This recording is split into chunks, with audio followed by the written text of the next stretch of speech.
Gyordon the Gremlinsh. Early one morning when the firelighter came to the engine shed, he found he couldn't keep Gyordon's fire lit. When Charlie and Shit arrived, Gyordon had not raised pressure. "I don't know what's wrong," sighed the firelighter. "There must be gremlins about." "What's a gremlins?" asked Thomas. "Little green men who play tricks," answered Eunice. "Gremlins don't exist," snorted James. "They're just an excuse when things go wrong and no one can figure out why." "If the firelighter says there are gremlins, there are," insisted Henry. "Says the great big gremlin," grunted Gyordon. "Shut up, you lot," hissed Mildred. "Sir Topham Hatt's coming." I had an announcement. "I'm expecting a VIP today. She has heard that all my engines are really useful. Please prove it." "Yes, sir," they all said. "As long as the gremlins let us," added Thomas. What gremlins?" I asked. "The ones in Gordon's fire, sir," Eunice blurted out. "I see. So he's not ready yet, is he?" I asked.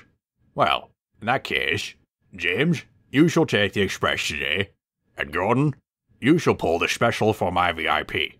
I expect you to be on your best behaviour." Gyordon was pleased. When at last he was ready, he made his way to the big station. He expected his train to be ready, but Brooke didn't arrive with Warrington and Doris until 15 minutes later. "Where have you been, Brooke?" Gyordon huffed. "You're late."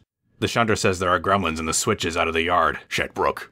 "I'm glad Thomas isn't here," sniffed Gyordon. "He'd probably say there must be gremlins everywhere." Half an hour later, Gyordon was even happier that Thomas was away. "Where is that taxi I hired?" I asked as I paced the platform. "She was supposed to bring my visitor yonks ago." Eventually, we heard frantic honking, and along came Caroline. "So sorry for the delay. There were gremlins in my engine, but your VIP is here, safe and sound."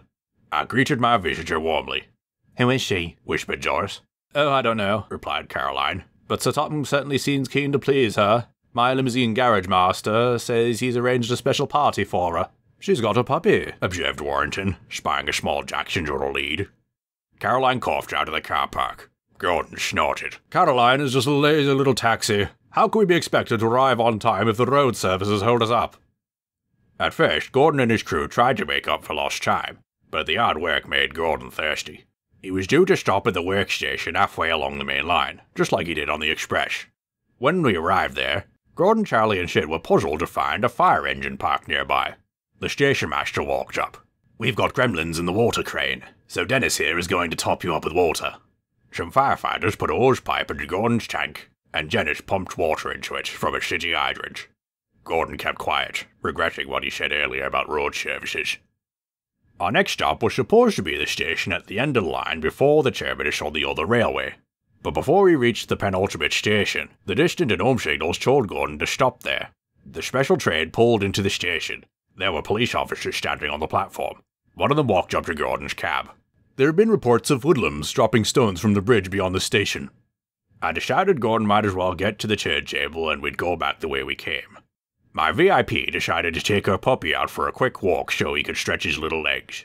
As soon as he left the coach, he found himself surrounded by great big police dogs, barking fiercely at him. Frightened, he broke free from the lead and fled from the station. The police did their best to control their dogs, but the puppy had long since bolted.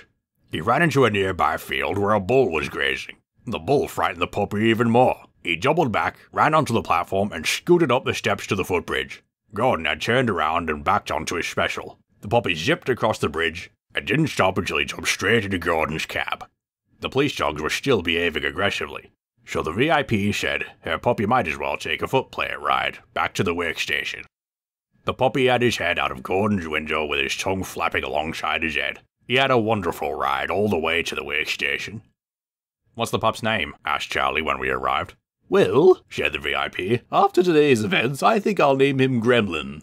"Well then," said Gyordon, "I've met a gremlin at last." Later, when the special had returned to the big station, Gyordon asked me who exactly my VIP was. "This lady," I said, "is me mum, and she agrees with me. You are indeed really useful engines, and my mother, of course, is always right."